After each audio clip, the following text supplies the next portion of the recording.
Ladies and gentlemen, welcome to another Celtics Nation Rise recap. Today I'm joined by David Caires and Daniel Miguel, and your Celtics beat the Hornets 113-102.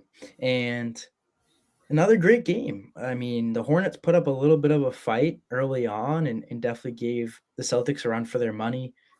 LaMelo Ball scored majority of his points in the first half and a little in the second, and he really was a threat for this Hornets team and a big reason why they were able to stay in close range with the Celtics. But overall, the Celtics were able to come out on top and beat the Charlotte team, now putting them, I believe, 2-1 this year in the series. And we lost to them at the Celtics.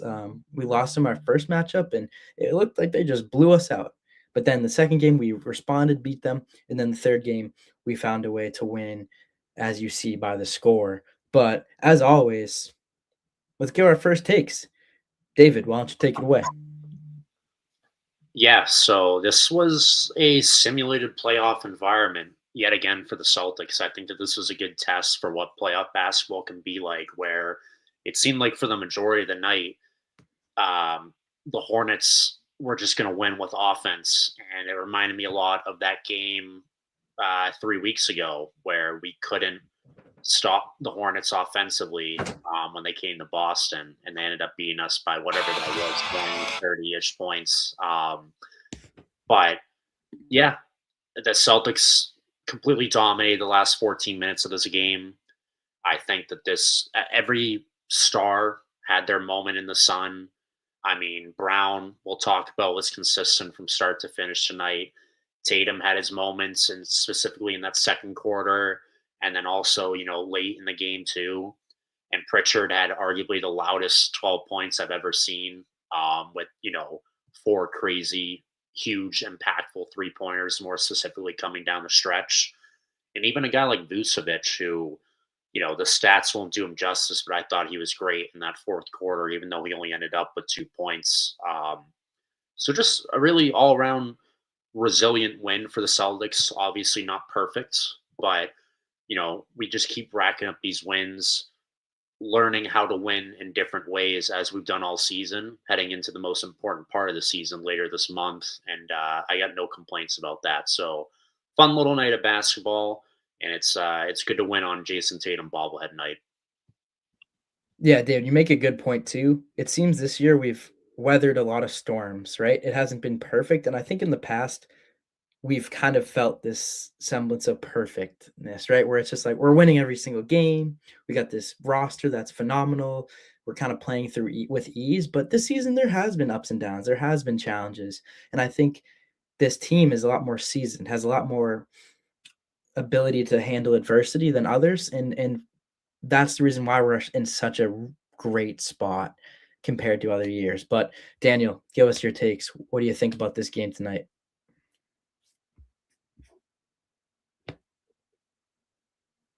Oh, we got you on mute. Oh, you're on mute. It's going to be annoying. Griffin, what's good? Yo, I have to say, I'm scared of the pigeons in here, guys. I'm in the garden as we speak, but I'm scared of these pigeons. I was talking to David. This guy's acting like he's never been in Boston. Come on, you got to expect these pigeons, man. Yo, they just swooped down at me, and I had to jump. I jumped, bro. That's fair. I mean, yeah, sometimes pigeons are scary. I'm not going to lie. But I think they're the most misunderstood birds. I know. No, my girlfriend had this. One of them was missing a leg. His what? Almost bit her leg. Was missing a leg. Oh, missing a leg. She was mad or sad? No, I didn't hear. Was missing a leg. Yeah, it is sad. I mean, that's.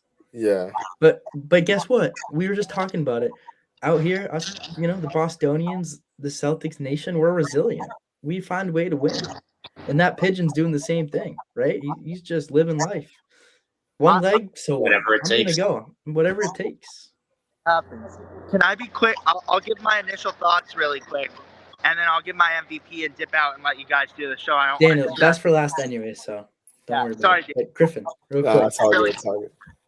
I have to say, that battery pack flies away. An incredible game. LaMelo Ball had me scared for a minute. He looked like Trae Young. I went to a game a couple years ago against the Hawks, Game 5. It looked like the Celtics were going to win it, but LaMelo Ball was giving me flashbacks to Trae Young at some point in there. But then you fast forward, Jordan Walsh really stepped up tonight, had a phenomenal game, and did the things to impact winning. And all around, just a fun game. We were battling from behind.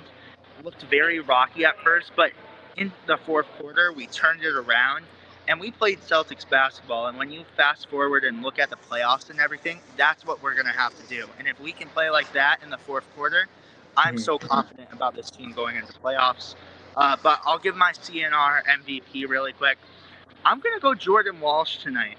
The stats were little, but the impact that he had on the game was just huge. He was a hustle player, threw down a big dunk at one point. It just, we haven't seen his name much, but the Celtics went for him tonight, and he executed. So I'm going Jordan Walsh, but have a good show, you guys. Wait, before you leave, and it certainly seems like Jordan Walsh is kind of finding his way into this rotation. I think it's going to be important defensively against stars we play against opposing teams.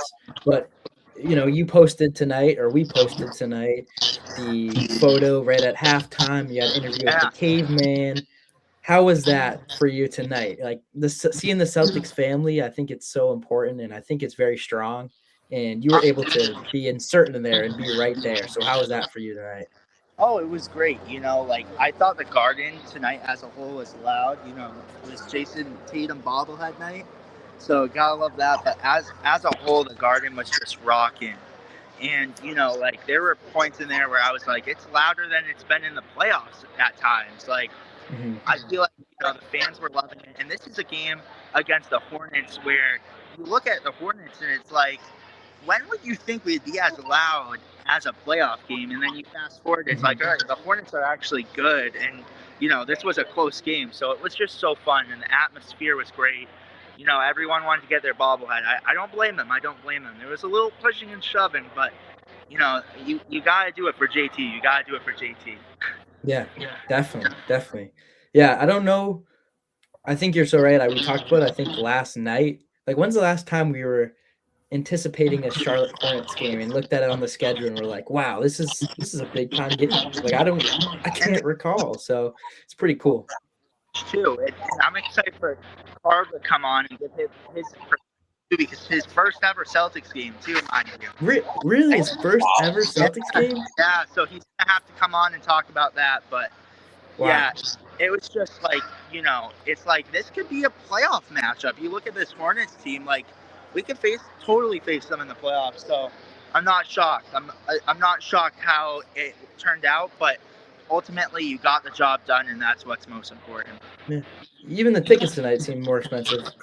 Granted, yeah. Jason Tatum bobblehead night, so there was a little inflation there because of that, but nonetheless, expensive tickets. But Daniel, Griffin, hey, safe travels home. Enjoy your train ride.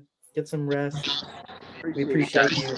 Our Celtics correspondent tonight, straight from the Garden. So gave us some good stuff. Guard right here. Yes, sir. Stay away from those pigeons, bro. All right. I know. All right. We'll see you. Bro. Peace. But Daniel, this has long been anticipated. Your take from tonight. Yeah, and let's call this win Griffin and Carl's good luck charm. I think them being there impacted the win, and I think it's good to know that we have guys, people from the team, there supporting the Celtics, supporting the Jason Tatum bobblehead night, and a lot more Celtics fans there and people from the Celtics community. So it's always nice when community bands up in situations like this and just shows just their support for the team. It's always nice to see that, especially in a night like tonight where you wouldn't expect, like you said, Andrew, you wouldn't expect a game of this atmosphere, against the Hornets a few years ago. But, come this year and they're a team that's finally going to be in the playoffs and finally have a chance to show their worth to the rest of the league. So it's always nice competition on that standpoint. But I'm glad we took care of business tonight. Saw really promising games from some of the guys, starting with Jordan Walsh. I loved what I saw from him today, and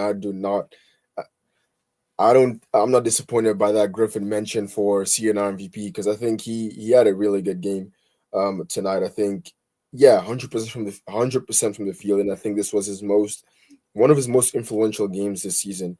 If I do say so myself, I like what I saw from him, especially in that second quarter. I'm pretty sure, yeah, 5 points, 3 rebounds. Doesn't look like a lot, but he did a lot otherwise to impact the win, together with a steal in the third quarter. So nice game from Walsh, nice game from a lot of the other guys too. Not too much on Pritchard, 12 points in 30 minutes, but he did what was needed to get the win. 4 threes, that's really all you can ask for, especially right now, and even in the playoffs. Just knock down those shots when possible. That's really all you can ask for from your guys. So I will say that little Musa Diabate moment was it's uncalled for, and we're gonna get more into it later on in the episode. But I think that sparked some feelings for me as a Celtics fan. It was just like, yeah, Tatum, get out there and talk your stuff, and just prove him wrong. And to someone like Diabate, they're just not at the same level. So it's just nice to see little banter going between the two of them. But yeah, good game from all these guys. And once again, another game where you have a lot of guys contributing, a lot of guys pitching in here and there to help the team win. After that first quarter, I thought it was over. No, I didn't think it was over, but they did have the margin lead over us, as we're gonna get into it in the quarters. But I'm glad in that second half we took care of the situation and ended up with the win. Yeah, definitely. And it just seems this year, and this is across many Celtics teams that we've had, they're just always guys that are finding ways to make an impact, even when it's not on the stat sheet. And if you're a young player out there watching basketball, it's a little late, but that's what you should emulate. But now we have the lead tracker. David, take us away. What led us to victory? Where do we start finding our little strat? Yeah, so as you can see, well, this was a double-digit victory for the Celtics. It was anything but easy sailing from start to finish. You can see it was pretty much a steady blue wave from pretty much the earliest part of the game up until those final 14 minutes. And as you can see, the Hornets won the first quarter 31-20. Daniel, you kind of alluded to this, but that was a very rough first quarter where the Celtics could not buy a bucket at all, hence them only putting 20 on the board. And the Hornets came out of the gates firing on all cylinders offensively. Celtics were able to rebound in that second quarter, led by guys like Jason Tatum in the first half of that quarter, same Peyton Pritchard, and then Jaylen Brown towards the end of that quarter, along with Derek White, winning that second quarter 35-30. Then it would really take a late surge for the Celtics to win that third quarter 35-26. We went on a 10-0 run to end that quarter, heading into the final frame up 90-87, mostly led by Jaylen Brown in those final few minutes. But we also obviously ended up winning the final quarter 23-15, doing just enough offensively and just locking in defensively, only allowing 15 points to Charlotte. And that fourth quarter was a great accomplishment, and obviously huge given the fact that they, as I said, came out of the gates firing in that first quarter. But just some other numbers here that I think stood out specifically with the leads is that we ended the game on a 36-18 run. We were down 84-77 with just over 2 minutes left in that third quarter. And Jaylen Brown had a play where he was ISO'd against Grant Williams, or he was picking on Grant Williams in a matchup. And Grant Williams stripped his former Celtics teammate of the ball. And it was James on the Hornets who picked it up, had an easy slam in transition, but he smoked it, easy transition slam dunk. Then the Celtics got the ball back in transition, got it to Shireman, who hit a three. That was a 5-point swing right there. The Hornets in that moment could have gone up 9. Instead, the Celtics got a 3 to pull within 4. Quick Hornets timeout. And then we went on that 10-0 run to end the quarter. And then from there on, we just, as I said, locked in that final quarter and did enough to win. So as you can see, really interesting game. 12 lead changes, definitely, as I said, back and forth. This was not easy at all for the Celtics until they locked in for those final 14 minutes of the game. So just a little bit over one quarter where the Celtics dominated here. And the Hornets' biggest lead in this game was 11.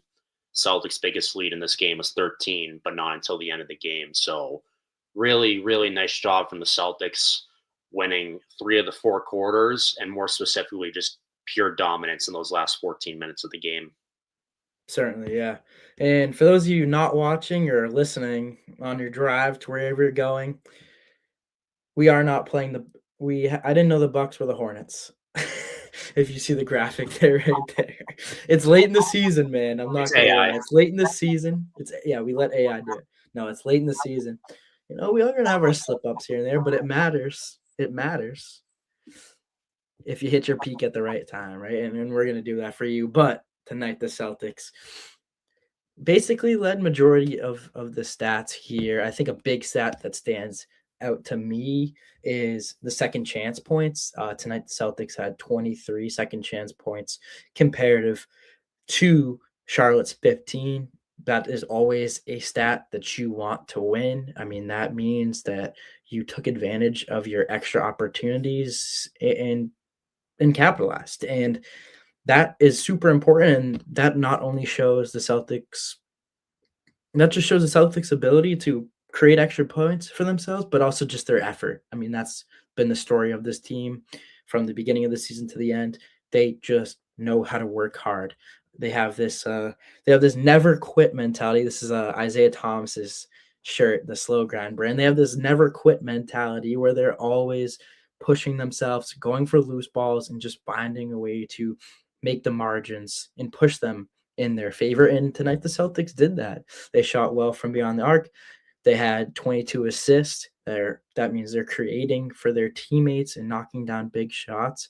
I mean, it's really, really nice to see the Celtics team performing at the level that they are, and 44 points in the paint too. Like, they're not settling. They're just letting the game come to them. And I think that has been the story of this season. But we're going to move now into Charlotte's stats, player stats. Concanipple tonight, 13 points, a little bit more of a quiet night for Concanipple. It seems that he's been tapering off a little from what he has been doing, and it's fun. Miles Bridges, 13, Musa Diabate, Daniel, not a big fan of what he did tonight. 2 points. Brandon Miller, 20 points. Man, Brandon Miller, I really like his game, and I would not be surprised. They're going to be a dangerous team if he continues to improve. LaMelo Ball, 36 points. I mean, he's been on a heater recently, and I'm glad we could put out the fire in that second half and kind of corral him in. Zion James, 2 points. Ryan Kalkbrenner, 4 points. Grant Williams, 9. First points for Grant Williams in the TD Garden since 2023, which is insane, and happy to see Grant Williams out there making impact on a team that is pretty good spot. I mean, they're competitive, right? And to see him get those minutes on a competitive team, that's good to see. He was hitting some crazy shots early in the game tonight that he would have never hit as a member of the Celtics. Like, he had a stretch where he had 2 straight threes, and one of them was like a classic spot up Grant Williams 3. But the second one, he caught the ball in stride.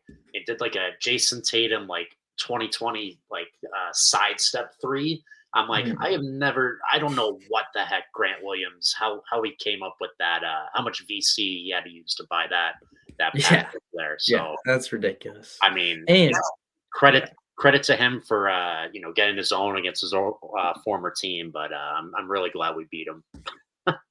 Yeah, I know. I agree. He also hit all his free throws. Went 2 for 2 last game. The game before this. Sorry to interrupt y'all.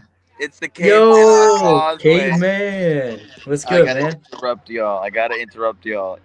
If you see the footage from earlier, I did call the correct score for the Celtics, 113, but not 109 for the Hornets. So I called the Celtics score. I'm here with Griffin. He gave me the idea. I am totally interrupting this show. So, No, how are you you're guys? chilling. Go Celtics! And I called the 2 seed too, so I just had to. I had to state my source. I'm sorry. Yeah, you Go gotta back Celtics. yourself up, right? JB had a Got better that game than magic 8 LaMelo. ball. Oh wait, is Hell yeah. my CNR MVP? My CNR MVP of the game has to be Jordan Walsh. Oh, He got called on, and he showed up. So it's Jordan Walsh. I know JB put up enough, and he did his thing, but he's been doing it all year. We haven't seen Jordan Walsh that much. So you know what? The time he gets his number called, a lot of plays in that game go the other way, and we get blown out if it wasn't for Jordan Walsh. yeah. Mike, JB's got enough MVPs anyways, so we might be able to. Just needs the real one. He might be needs able the to real one. swing. That's all. We might be able to swing Walsh one, right? I mean, Yeah. that'd be fun. That'd be fun. But yo, K-Man, real quick question too. I mean, tonight I feel like the Garden was popping. Like Griffin told us it was good energy, and I think it could have been louder. You think it could be louder? So is that I like all always right? think- So call him out. Call the Garden out. Tell him what's good. Always be louder, and like I always think that there could be more green in the stands. Like I mean, if you're wearing the City Edition jersey, I mean, like myself tonight. I mean, like if there's more jerseys being worn, you know, the business people, you know, you don't gotta wear them suits. Put on a Tatum jersey. Put on a JB jersey. You know. Facts. Yeah. Support. I want to see the whole Garden green, like back in the day when LeBron played for the Heat. They do the white hot nights. Mm-hmm. I want to see that whole arena green. I think. Yeah. No, I agree with that. I think the Thunder do it really well, where they all put like when they put the shirts on your chair, they're not putting them on there as a souvenir to take home. They're putting them on so you put them on your backs and represent and support the squad. And people never do that. I think we could always be louder. That's with anything, but it's always the pace of the game too. So it was kind of like tight in that most of like the game, honestly, up until the fourth quarter, until we went on that hot run. A lot of people were just like ooh ah. They couldn't really like stay consistent. We had a couple MVP chants for JB. We had a couple chants for stretch runs, but if you're doing it constantly and not stopping, like let's say the Celtics are on a run and you're cheering them wicked loud, they miss a shot, that's fine. And then when the team is again, like the opposition's trying to score, you just, instead of cheering, switch it real quick to booing, and you keep the same decibel level in the arena. That'll make it all different. Like we have the best fans, no bias. I've been in many cities in America. We have the most together fan base. There's no reason we can't be the loudest arena. And if we're the loudest arena, then we're the best arena. We're better than MSG. We're better than the Staples Center or whatever they want to call it now. We're better than the LA Clippers Stadium because it's new and paid for. Like, it is very easy for us fans to really wreak havoc like Gillette was in the NFL. No one want to play in Gillette. At times no one wants to play in the Garden. It is only up to the fans to make that. It's not just the players. It's always the fans that have made that. And I think it's really, really important. We just turn up the decibel levels. The playoffs are right around the corner. For real. Yeah, no, we gotta get the reps in and refine some things, and I think that's so important. It's like you gotta like celebrate when you're in it, and also celebrate when things aren't looking amazing, and finding ways to continue to win. Consistency, that's a good one. Faith, so anyone listening, consistency, hard work pays off. The other night, JB was on stream and had Jay Walsh with him. And they went over film, and he roasted him most of the stream. Look at how he did tonight. I'm sure maybe his plus or minus isn't there, but in a game of basketball, sometimes there's statistics that aren't shown on the scorecard, and it's those hustle plays. But that energy is still contagious and gets guys up. Well, that's my mic drop. I had to interrupt y'all. Sorry, kind of rude, but cavemen aren't really all there. So I appreciate y'all. We're grabbing the second seed. I think we'll win the next game, but we'll drop one of the next three, just either precautionary or trapped in. So yeah, that'll be fun. Yeah, the cafe is not open yet. Peace out, guys. Yo, appreciate you, caveman. Have a good one. Peace, guys. Griffin, peace. Peace. Oh, shoot.